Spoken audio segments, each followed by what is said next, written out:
সময় তরবারির মতো। তিনি বলছেন আল ওয়াক্তু সাইফুন, সময় হলো তরবারির মতো।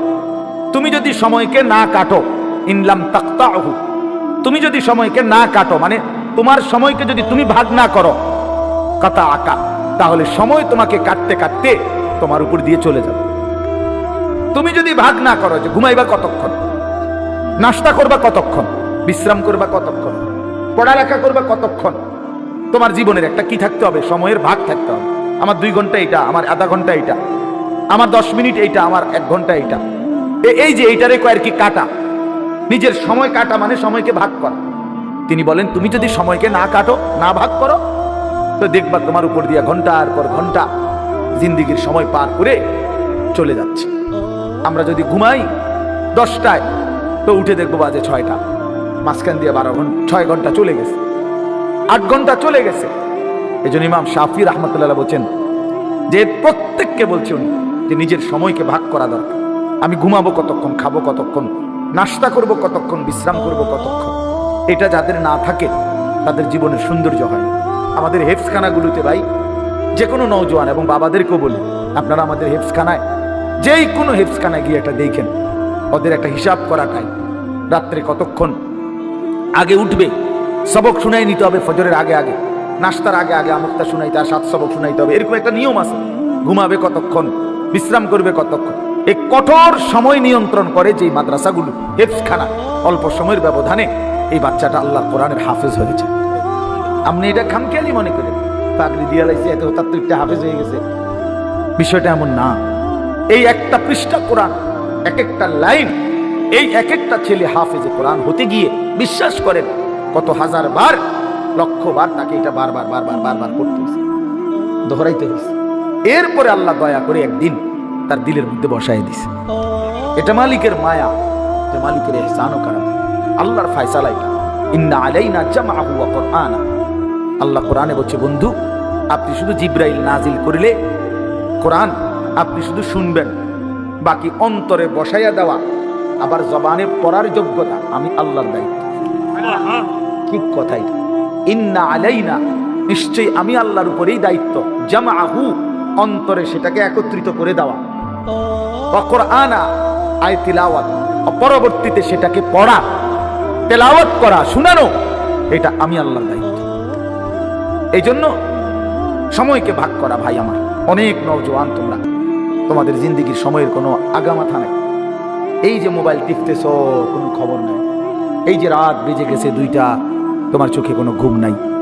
এই যে বিকাল 3টায় বাইর হইলা বন্ধুদের আড্ডায়, প্রিয় ভাই আমার, এইভাবে বুঝি 8 ঘন্টা 9 ঘন্টা চলে গেছে শুধু আড্ডা। কি কইছো কথা, না একটা দরকারি কথা, না একটা প্রয়োজনীয় কথা, না নিজের পৃথিবীর জন্য কিছু কইলা, না আখিরাতের কিছু, দুনিয়াবিও তো কোনো দরকারি কথা বললা না।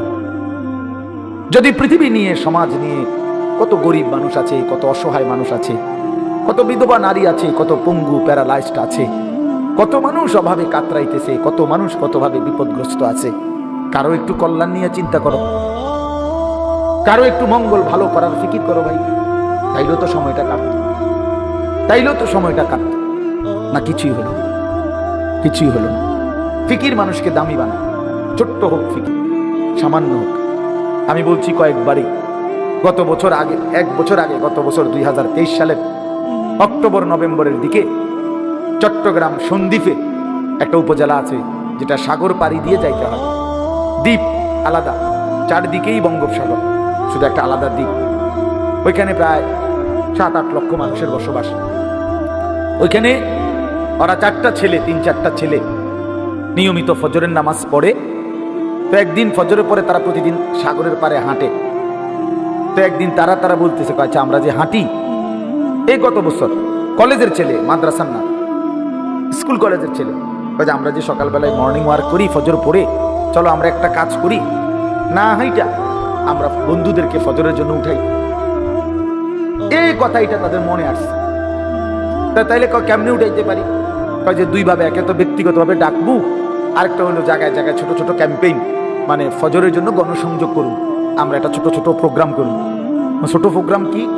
ওই যে মনে করো কিছু যুবক ভাইকে একত্রিত করে একটা কোরআন তেলাওয়াত, একটা হামদ নাত, ফজরের গুরুত্বের উপরে একটু কথা আর একটু মুনাজাত, এই 4টা কাজ করুন। এই ফয়সালা নিয়ে এখন এটা লিখবো, মানে এই যে 4টা কাজ, কোরআন শরীফ তিলাওয়াত, একটা হামদনাথ, ফজরের উপরে একটু গুরুত্ব, আর একটা দোয়া, এই কথাটা লিখবার জন্য তারা বলে যে এটা আমরা লেখা দরকার, নাহলে তো সিদ্ধান্তটা যে আমরা যেটা করবো এখন কাগজ নাই।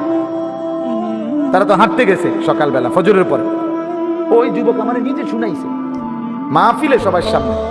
তারপরে বলতেছে হুজুর আমরা সাগরের পারে হাঁটতে হাঁটতে পরে খুঁজা একটা সিগারেটের প্যাকেট এটা পুরে আনছে, নিয়ে ওই প্যাকেটের ভিতরে যে উল্টাই আছে সাদা জায়গা, এইটার মধ্যে কলম দিয়া লিখছি এই আমি সিদ্ধান্তটা। এই একটা কাগজ দিয়ে লেখা শুরু করছি। আজকে 1 বছরের মাথায় এই বছর তারা ফজরের পরে এই আমার এরকম রাত্রে যেখানে মাহফিল ছিল ওইখানে, মনে করেন এই প্যান্ডেলে, ওই প্যান্ডেলেই তারা ফজরের পরে তাগো মাহফিল আলাদা ফজর ক্যাম্পেইন। তো এরপরে ফজরের পরে আমি মসজিদে আপনার তাসবিহ পড়ে 10-15 মিনিট বাইরেছি। বললাম যে কই ভাই আপনাকে ওয়াজ কখন হুজুর আমগরে আর 20টা মিনিট সময় দেন, আমাদের সাথীরা আসতেছে ছেলেরা। আল্লাহু আকবার। এই আধা ঘন্টার ভিতরে দেখলাম কমপক্ষে 4.5 থেকে 5 হাজার ছেলে ফজরের নামাজ জামাতে পড়ে সব সাইকেল মাইকেল দিয়া সব আইসা প্যান্ডেল ভইরা গেছে ফজর বা সব কিশোর তরুণ, সব কিশোর তরুণ নওজোয়ান ছেলে। তাইলে মানুষ কি করতে না, 4টা ছেলের একটু ছোট্ট ফিকিরে, এই কয়েকজনের ফিকিরে তারা বলতেছে যে এখন আমাদের এখানে এই অগণিত ছেলে আলহামদুলিল্লাহ আমাদের উপজেলায় ফজরের নামাজ জামাতে পড়ে। এজন্য ভাই আমার ফিকির ভালো, ফিকির করতে। তুমি শুধু শুধু আড্ডা দিয়ে কি কইলা, এই বেডির কথা, মাইয়ার কথা, অসভ্য কথা, নোংরা কথা, অশ্লীল কথা, কি লাভ হইল কইয়া? কতক্ষণ মুখটা নষ্ট করলা, কি মজা হইল? কিছু অসৎ বন্ধু ওইগুলা হয়তো একটা হাসি দিছে, চিৎকার দিছে, ঠ্যাং দিয়ে একটা লাথি মারছে, হ্যাঁ পাগলের মতো, ছাগলের মতো, তার সিরার মতো, আর নাই তো কি? এটা কি কোনো মজা হইল কিছু? এজন্য নিজের ফিকির, মানুষের ফিকির, কল্যাণের ফিকির করা। আমরা ছোটবেলায় যখন স্কুলে পড়ছি, প্রাইমারি স্কুলে, তখন স্কুলের 4র্থ শ্রেণী বা 5ম শ্রেণীর 5ম শ্রেণী হবে আমাদের সময়, প্রাইমারি স্কুলের পঞ্চম, এই যে 1990-91 সনের কথা বলতেছি, তখন আমরা প্রাইমারি স্কুলের বাংলা বইতে 5ম শ্রেণীতে একটা গল্প পড়ছি, 10 মিলে করি কাজ।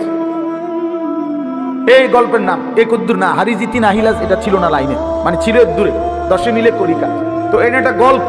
ওইটা গল্পটা কি, আমাদের এই কুমিল্লা এখনো জায়গাটা আছে, কুমিল্লা একটা জায়গা আছে কোটবাড়ি বিশ্ব রোড। তো কোটবাড়ি বিশ্ব রোড দিয়ে সোজা টমসম ব্রিজ যাওয়া যায় কুমিল্লা শহরে। মাঝখানে একটা জায়গা আছে বলরামপুর, দিদার এলাকা, এটার নাম, এলাকাটার নাম। এইখানে একটা সমিতি আছে, দিদার সমিতি, এখনো আছে সমিতিটা, আপনারা গেলেও দেখতে পারবেন। এইখানে ওই সময় আমরা বইয়ে পড়ছি এই সমিতিটার কিভাবে গড়ে উঠছে, এই গল্পটা ওই বইতে ছিল আমাদের স্কুলের। আমি যে সময় 5-এ পড়ছি, তো কি লিখছে, 10 জন রিক্সাওয়ালা ওরা একদিন বসে চিন্তা করছে যে প্রতিদিন মোট আমরা যে কয় কাপ চা খাই, এখান থেকে আমরা প্রত্যেকে 1 কাপ চা কম খাবো, খাইয়া ওই 1 কাপ চার টাকাটা আমরা 10 জনে জমাইয়া আমরা একটা সমিতি করি। এই সমিতিটাই এই 1 কাপ চা হয়তো কত 25 পয়সা 50 পয়সা, কত আগের কথা না, এরকম ছিল। তো এইটুকু প্রতিদিন 1 কাপ চা কম খাইয়া ওই টাকাটা তারা 10 জনে জমাইতো, একটা সমিতি করছিল।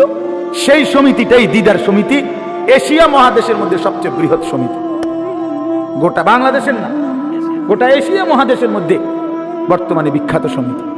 ওই সময় এই গল্প আমরা পড়ছি যে মানুষ 10 মিলে করি কাজ, অর্থাৎ 10 জন রিক্সা ড্রাইভার এই ছোট্ট ফিকিরটুকু করাতে কি বরকত হয়েছে। আমার ভাই, আমার বন্ধু, আমার কথা এটা শেষ এই প্রসঙ্গে। অর্থাৎ আমি এটা বুঝাইতে চাচ্ছি, ইমাম শাফিঈ রাহমাতুল্লাহ বলছে তুমি সময়কে ভাগ করো, তাইলে জিন্দেগি দামি হবে। আমাদের বাংলাদেশের একজন বড় বুজুর্গ আলেম ছিলেন, বাংলাদেশের মর্দে মুজাহিদ ছিলেন, হাটহাজারী হযরত আমিরে হেফাজত আল্লামা শাহ আহমদ শফি রাহমাতুল্লাহর পরে যিনি হেফাজতে ইসলামের দ্বিতীয় সর্বোচ্চ ব্যক্তি ছিলেন, যিনি সিনিয়র নায়েবে আমির ছিলেন হেফাজতে ইসলাম বাংলাদেশের, আল্লামা নূর হুসাইন কাসিমি রাহমাতুল্লাহ আলাইহি, যিনি মৃত্যুর 1 ঘন্টা আগেও এই আওয়ামী ফ্যাসিস্ট আমলে কোনদিন 1 বিন্দুর জন্য ঘাড় নোয়ায় নাই। এত সাহসী ছিলেন, এত সাহসী ছিলেন, প্রচন্ড সাহসী ছিলেন হুজুর, একেবারে মাজরুর হয়ে গেছেন। তখনও উনি কারো কাছে ঘাড় মাথা নোয়ায় নাই কোনোদিন, প্রতিটা অন্যায়ের বিরুদ্ধে উনি কথা বলতেন। তখন উনি একদিন কুমিল্লা অনেক আলেমদের মধ্যে বয়ান করতেছিলেন, আমাদেরকে আলেমদের আলাদা নসিহত। আমাদের কুমিল্লার প্রখ্যাত আলেম আল্লামা মুফতি শামসুল ইসলাম জিলানী দামাত বারাকাতুহুমুল আলিয়ার মাদ্রাসায় আশরাফিয়া, ওই মাদ্রাসায় হুজুরে বয়ান করছে আমাদের আলেমদের জন্য। আমিও ছিলাম বসা। হুজুরে তখন একটা কথা বলছিলেন আমগরে আলেমদেরকে, মৌলানারা নূহ আলাইহিস সালামের হায়াত নিয়ে আসো নাই, হায়াত একদমই অল্প, খুব কাজ করো, বেশি করে করো, আরো করো। কারণ আসলে তো আমরা নূহ আলাইহিস সালামের হায়াত 950 বছর, তা আমরা কি 950 বছর হায়াত নিয়ে আসছি? তো তাইলে তুমি যদি মনে করো আমার সময় তো বহুত আছে, আমি 100-200 বছর নাইলে খামখেয়ালি করলাম, ফুর্তি করি না, বছর 100-200 বছর আস্তে আস্তে বাসুন 900 বছর, এত আমল দিয়ে করবো কি? কথা বলে এমন আমাদের হায়াত। তাই দেখতে দেখতে ফুরায় আছে, দেখতে দেখতে ফুরায় আছে। আল্লামা মামুনুল হক দামাত বারাকাতুহু জাতির এই সিংহ শার্দুল আজকে প্রচন্ড অসুস্থ, এখন হসপিটালে। আমার ডাক্তার আমারে এখন চোখের ডাক্তার দেখে আমারে বলতেছে, হুজুর স্বাভাবিকতার চাইতো আপনার চোখের লেন্সের পাওয়ার কমে যাচ্ছে একটু বেশি, অর্থাৎ স্বাভাবিকভাবে এতটা কমে যাওয়ার কথা না, ঘুমাননি ঠিক মতো, ডায়াবেটিস আসেনি, বিশ্রাম পরিশ্রম খুব বেশি করেন কিনা, ইত্যাদি ইত্যাদি জিজ্ঞাসা। আমি মাতি না, আমি জানি এতে যদি আমি কই হে বুঝবো না, যে না হে কব কি কয় হুজুর, এটা কি কয়, এইভাবে বুঝি দৌড়ায় মানুষ। মানে আমগো এই ব্যস্ততা শুনলে সে কোনো বিশ্বাসও করবে না এগুলি। তো এই জন্য বললাম ভাইয়া, দেখতে দেখতে হায়াত শেষ, ছেলেরা আমার, দেখতে দেখতে জীবন শেষ হয়ে যাবে। দোস্ত আমার, আল্লাহকুমুত তাকাসুর হাত্তা যুরতুমুল মাকাবির। আল্লাহ বলে, হায় বান্দা, দুনিয়া বাড়ানোর নেশা তোমাদেরকে ডুবাইয়া দিল, আখিরাত ভুলাইয়া দিল, এরই মাঝে একদিন কবরস্থানেই পৌঁছে গেল। হাত্তা যুরতুমুল মাকাবির, একদিন কবরস্থানেই পৌঁছে গেল। খাটের বানানি শেষ হইছে না, তুমি কবরে। সোফা শেষ হয় নাই, দোতলার ছাদ ঢালাই হয় নাই, 3 তলা শেষ হয় নাই, এরই মাঝে তুমি কবর। কত স্বপ্ন, কত পরিকল্পনা, বাড়ি গাড়ি নারী সব রেখে একদিন অমীমাংসিত রেখা, অপূর্ণ রেখেই তুমি একদিন কবরে চলে আসবা। অথচ আখিরাতের কিছুই করলা না, দুনিয়াও শেষ করতে পারলা না। আহা বান্দা, করলাটা কি? আহা বন্ধু, কি করল, কি করল? ছেলেরা বলো, এত নারী দেখা কি হবে শেষ পর্যন্ত? ভাইয়া সারাদিন তোমরা যারা নারী ছবি, মোবাইল, অশ্লীল দৃশ্য দেখে শেষ পর্যন্ত কখন থামবা? প্রিয় ভাই আমার, কোন দিন থামবা? কোন দিন থামবা? তোমার কি কোনোদিন রাত ভোর হবে না? তোমার কি যৌবন শেষ হবে না? তোমার 18 বছর 20 বছরের হায়াত, এটা কি কোনোদিন আর 40 বছর হবে না? একদিন তোমার চোখের পাওয়ার কমে যাবে, একদিন কোমরের ব্যথা বাইরে যাবে, একদিন তোমারও শরীরের সমস্ত অঙ্গ প্রত্যঙ্গে দুর্বলতা চলে আসবে, খুব দ্রুত, খুব দ্রুত। আল্লাহ তাআলা বলেন, সুম্মা নুখরিজুকুম তিফলা ওয়া নুকিররু ফিল আরহামি মা নাশাউ ইলা আজালিন মুসাম্মা। আমি মায়ের পেটে সন্তানকে একটি নির্দিষ্ট সময় পর্যন্ত রাখি। সুম্মা নুখরিজুকুম তিফলান, অতঃপর আমি আল্লাহ শিশু এক বাচ্চা হিসাবে মায়ের পেট থেকে বের করে আনি। এরপরে সুম্মা লিতাবলুগু আশুদ্দাকুম, এরপরে সেই বাচ্চাটা তোমরা ধীরে ধীরে শক্তি সামর্থ্যবান হতে থাকো, মানে আস্তে আস্তে কিশোর তরুণ যুবক হইতে থাকে। হইতে হইতে আগাইতে আগাইতে এর মধ্যে আমি আরো 2টা কাজ করি। আল্লাহ বলেন, একটা হলো অমিনকুম মান ইউতাওয়াফা বিকাবলু, আমি এর মাঝে অনেককে এই কিশোর তরুণ যৌবন হতে হতে মৃত্যু দিয়ে দেই। আর অমিনকুম মান ইউরাদ্দু ইলা আরদালিল উমর, আর কাউকে কাউকে আমি একেবারে চূড়ান্ত বৃদ্ধ বয়সে পৌঁছাই। কিন্তু সবাইকে সমান তালে বুড়া বানাই না। তাহলে যদিও হায়াত 60 মনে করো, সবার তো 60 না প্রিয় বন্ধু, সবার তো 60 না। তোমার যে 60 পর্যন্ত বয়স যাবে তার কি নিশ্চয়? তোমার দাদা ঠিক আছে 60 বছর বয়স পাইছে, কিন্তু তুমি যদি না পাও তো তওবা করবা কখন? তওবা করবা কখন? ওয়ালাইসাতিত তাওবাতু লিল্লাযিনা ইয়ামালুনা সাইয়্যাত হাত্তা ইযা হাদারা আহাদাহুমুল মাউত ক্বালা ইন্নী তুবতুল আন। আল্লাহ বলেন, ও বান্দা, নাফরমানি করতে করতে যখন চূড়ান্ত মৃত্যু এসে যায়, মালাকুল মউত আজরাইল পৌঁছে যায়, মৃত্যুর গড়গড়া, মানুষের মৃত্যুর পূর্বে শেষ একটা শ্বাস টান উঠে, এই গড়গড়া যখন এসেই যাবে, আল্লাহ বলে তখন তো সব নাফরমান বান্দাই বলবে আল্লাহ আমি এখন তওবা করলাম।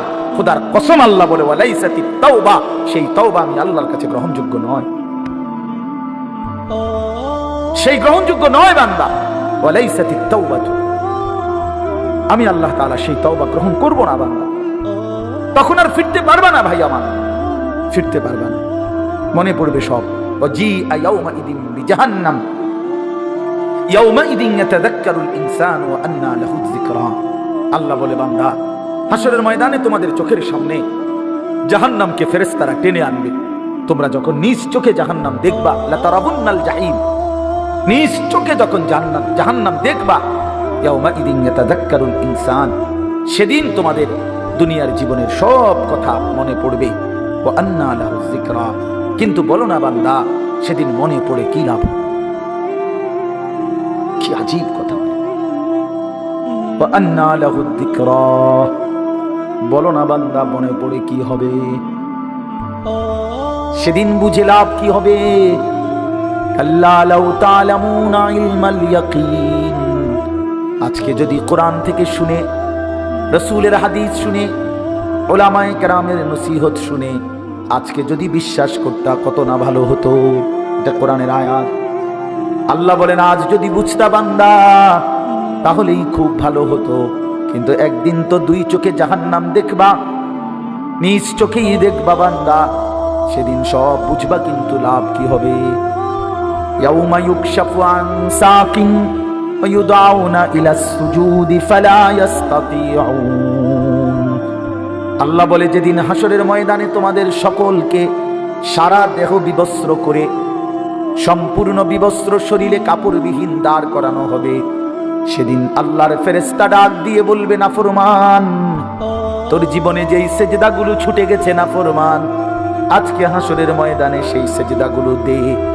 আল্লাহর কসম বন্ধু, আল্লাহ কোরআনে বলছে ফালা ইস্তাতিউন, লক্ষ কোটি বার চেষ্টা করেও বান্দা সেদিন হাসরের ময়দানে একটা সেজদাও আর দিতে পারবা না। আজ তো পারতা, কেন নামাজ পড়লা না? কেন নামাজ পড়লা না? বলো ভাইয়া, কি লাভ হবে আমার মহব্বত কইরা? একদিন শুনবা আনিসুর রহমান আশরাফি নামে এক বক্তা ছিল, ওই মরে গেছে। একদিন শুনবা বন্ধু, ওই মাওলানা আমগো এলাকায় সব সময় আসতো, সে মরেই গেছে। মৃত্যু তারে কবরে পৌঁছায় দিবে, কি লাভ হবে? তুমি পছন্দ করলেও তো আমারে রাখতে পারবা না, আমি পছন্দ করলেও তো তোমারে রাখতে পারবো না বন্ধু। সব তো মালিকের কবরে চলেই যেতে হবে। হাত্তা যুরতুমুল মাকাবির, আল্লাহ বলে একটা সময় তো কবরেই পৌঁছে যাবা। কাল্লা সাউফা তা'লামুন, তখন বান্দা কবরে সেই জানতে পারবা নাফরমানির পরিণতি কি, নাফরমানির পরিণতি কি। আল্লাহ আমাকে বুঝদান করে। হ্যাঁ, এজন্য আফসোস করতে হবে ভাই আমার, আফসোস করতে হবে। এতগুলো ছেলে তোমাদের কাছে আমি হাত জোড় করে বলবো, আর কতদিন বলতে পারবো তাও তো জানি না, আর কয় বেলা বলতে পারবো তাও তো জানি না। হাত জোড় করে বলি ভাইয়া, নামাজ পড়ো। কেন নামাজ পড়বা? নামাজে অনেক শান্তি, নামাজে অনেক তৃপ্তি, নামাজে অনেক মজা। আল্লাহর কোরআন অনেক সুন্দর, অনেক শান্তি। তুমি পড়ে দেখো, ওই নারীর ছবিতে শান্তি নাই ভাইয়া। অশ্লীলতায় শান্তি হয় না, অতৃপ্তি বাড়ে, আরো দেখতে মন চায়। তাইলে তো তৃপ্তি হলো, তাইলে তো তৃপ্তি হলো। স্বামী স্ত্রী তো তৃপ্তি হয় হালাল ভাবে, কিন্তু অসভ্যতা জিনা ব্যভিচারে তৃপ্তি হয়। ওই জানোয়ারের ক্ষুধা আরো বাড়ে, যৌন ক্ষুধা। ওই জানোয়ার একসময় কুত্তার মতো হয়, শুয়োরের মতো হয়। ব্যভিচারী অসভ্য নারী লোভী একদিন কুকুরের মতো হয়েছে। ইন তাহমিল আলাইহি ইয়ালহাস, এরপরে কি আও তাতরুকহু ইয়ালহাস। জানেন না এটার অর্থ মিয়া কি, বুঝবেন মনে না করে। আল্লাহ তাআলা বলছে কুত্তার স্বভাব, ফামাসালুহু কামাসালিল কালব, এই কালব তো কুত্তা, আল্লাহ বলছে দুনিয়া রবি কুত্তার মতো। মানে কি? ইন তাহমিল আলাইহি ইয়ালহাস আও তাতরুকহু ইয়ালহাস, তার উপরে বোঝা চাপাই দিল জিহ্বা বাইর করে দেয়, ছাইড়া দিল জিহ্বা বাইর করে দেয়। এটা অর্থ, আয়াতের অর্থ নিয়া আল্লাহ বলছে নাফরমান কুত্তার মতো। কুত্তা এটা, ফামাসালুহু কামাসালিল কালব। কালব অর্থ কি? কুকুর, কুকুর, কুকুর, কুত্তা। তার উপরে ভারী বোঝা দিল, সে জিহ্বা বাইর করে দিবে। তারে যদি ছেড়ে দাও, মানে বোঝা নাই, তার কাঁধে কোনো ভারী কিছু নাই, এরপরও জিহ্বা বাইর করে দিবে। কুকুর এমন হয়। কথা বলো, এই এই অপদার্থ, কথা বলো কেন? তোমার অসুবিধা হলে বাইরে যাও।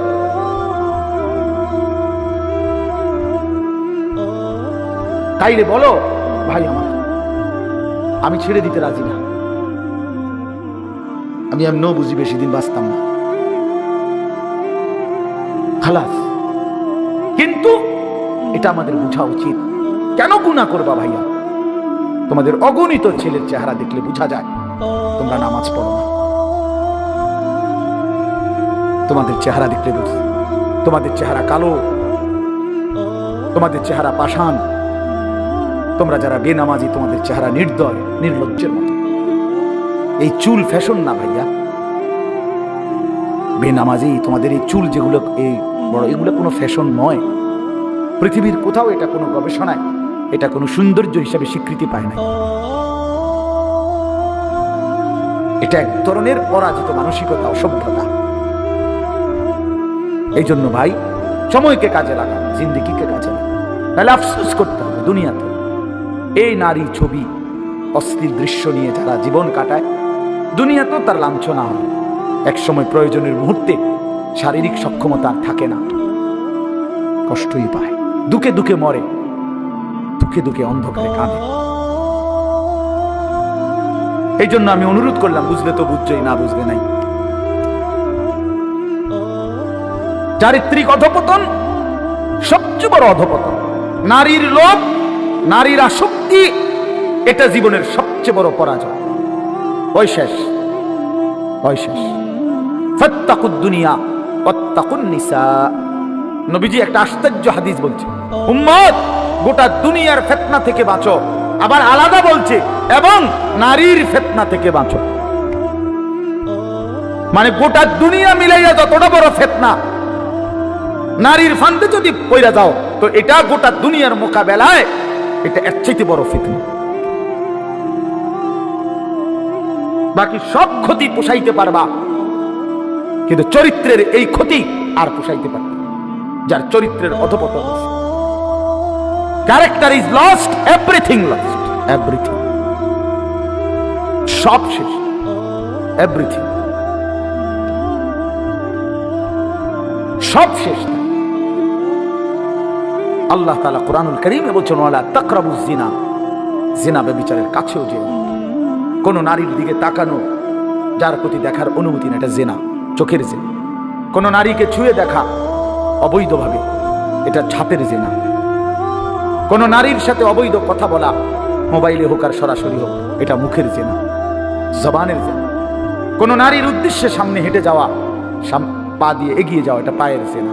আল্লাহ রাসূল বলছেন, কোন নারীকে নিয়ে জল্পনা কল্পনা করা, এটা অন্তরের জিনা। আর লজ্জাস্থান দ্বারা যেই জিনা করে, এটাও জিনা। এই জন্য প্রত্যেক নারীর প্রতি আসক্ত ব্যক্তি এ জিনাকার, ব্যভিচার, ব্যভিচার। এই জন্য এটা মনে রাখতে হবে। স্বামী স্ত্রীর সম্পর্ক ব্যতীত অন্য যেই কোনো সম্পর্ক, এটা প্রেম নয়, ভালোবাসা নয়। এটাকে ভালোবাসা বলে না, এটাকে মহাব্বত বলে না, তুমি বললেই হবে না। ওই সিনেমার নর্তকী বলছে, প্রেম স্বর্গীয়, গড গিফটেড, আমরা চাঁদ সাক্ষী, সূরজ সাক্ষী। তোমার কপালে ফিসার বাড়ি, আমার কপালে জুতার বাড়ি, চলো দুইজন ভাগ্যা পড়ি। হ্যাঁ, এগুলো কি অসভ্য? এটা প্রেম নয়, বিবাহ বহির্ভূত।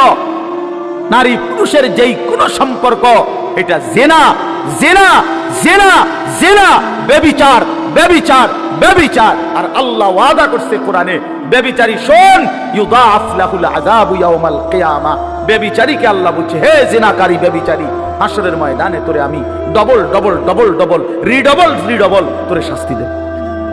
ইউদাআফ মানে ডবল ডবল। ওয়া ইয়াখলুদ ফীহি মুহানা, এই সূরা ফুরকানের আয়াত, সরাসরি আয়াত। ওয়াল্লাযীনা লা ইয়াদউনা মা'আল্লাহি ইলাহান আখারা ওয়া লা ইয়াকতুলুনা আন-নাফসা আল্লাতী হারামাল্লাহু ইল্লা বিল হক ওয়া লা ইয়াজনুন। এই যে জিনা, ওয়া মান ইয়াফআল যালিকা ইয়ালকা আসামা। আল্লাহ বলেন, জিনা যে করবে সে পাপী হিসাবে গণ্য হবে, শাস্তির মুখোমুখি হবে, এবং তার শাস্তি হবে ডবল ডবল।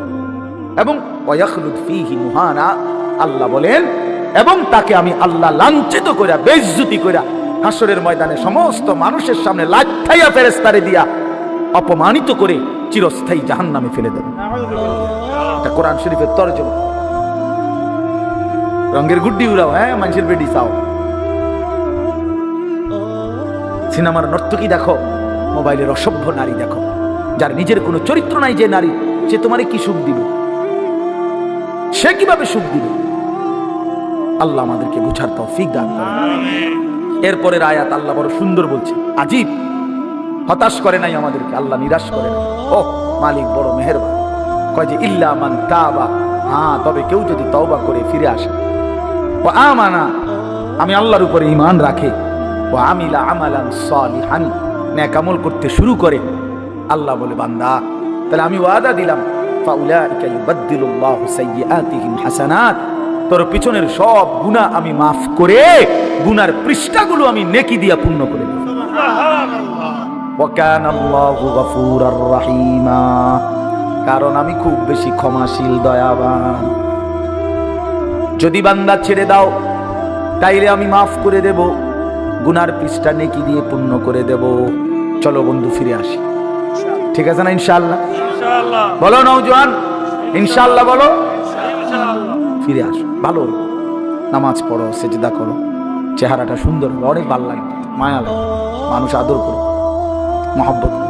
নামাজি ছেলে রে সবাই মহব্বত করে, বেনামাজি রে, অসতে রে, সে সুর করো, হুট্টা করো, বাবা খো, ডাইল খো, ইয়াবা খো, হারাম খো, অসিদ্ধ অসিদ্ধ মানুষে তারে মন্ডা চায়, পাঁচ হাতে একটা লাত্তি মারি।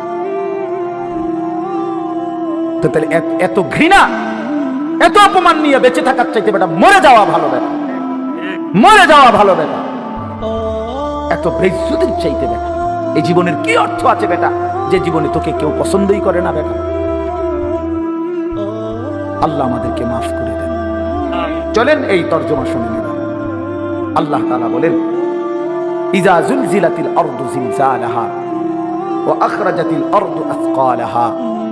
আল্লাহ তাআলা বলে, বান্দা শুনো, ইসরাফিলকে দিয়ে আমি দুইবার ফুঁ দেব। প্রথমবার ফুঁ দিলে গোটা জমিন ও আসমান, এই মাটির উপরে যত কিছু আছে, সাত আসমান পর্যন্ত সব ভেঙে দেবে, সব চুরচুর হয়ে ভেঙে চুরে কিয়ামত হবে, এবং সমস্ত কিছু মা সেওয়াল্লাহ, আল্লাহ ব্যতীত সবকিছু মাটির নিচে চলে যাবে। এক কথায় বলল, এই হলো কিয়ামত। এই হলো কি? ইযাস সামাউন ফাতারাত ওয়া ইদাল কাওয়াকিবু ইনতাসারাত ওয়া ইদাল বিহারু ফুজ্জিরাত ইযাস সামাউন শাক্কাত। এই ওর অনেক আয়াত। তাহলে এক নাম্বার, ইসরাফিল আল্লাহ ফু দেওয়াইলে সারা পৃথিবীর সবকিছু ভেঙ্গে চুরে মাটির নিচে দাফন হয়ে যাবে। এবার জমিনের উপরে, মাটির উপরে আর কিছু নাই, আছে শুধু একজন, তিনি আল্লাহ।